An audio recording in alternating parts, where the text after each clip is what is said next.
Salam, mənim YouTube və TikTok izləyicilərim, Instagram izləyicilərim. Bu mənim qızım Aytəndir, 10 yaşı var. Anadan gəlmə bu çanaq çıxığı displaziyası xəstəsidir. 6 dəfə əməliyyat olunub.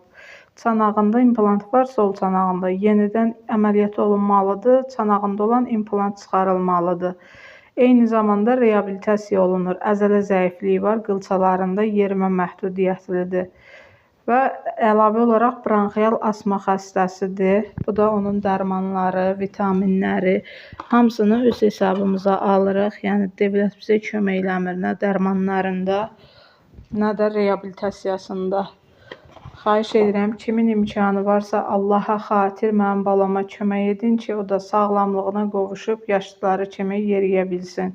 Bu da bizim Aytənin rentgeni. Görün, indi görsənə biləcək. Hətta burada adı da yazılıb, baxın. Qurbanova Aytən. Bu da rentgeni. Bu da Aytən. Sabah da 1 iyun Uşaqlar Bayramıdır. Bu əziz bayram günündə mənim balama da uşaqlığını yaşamağına kömək eləyin. Onun 1 manatlarınızla ayağa qaldırın, o da yaşlılar kimi uşaqlığını doya-doya yaşaya bilsin. Çox sağ olun, Allah hər birinizdən razı olsun, təşəkkür edirəm.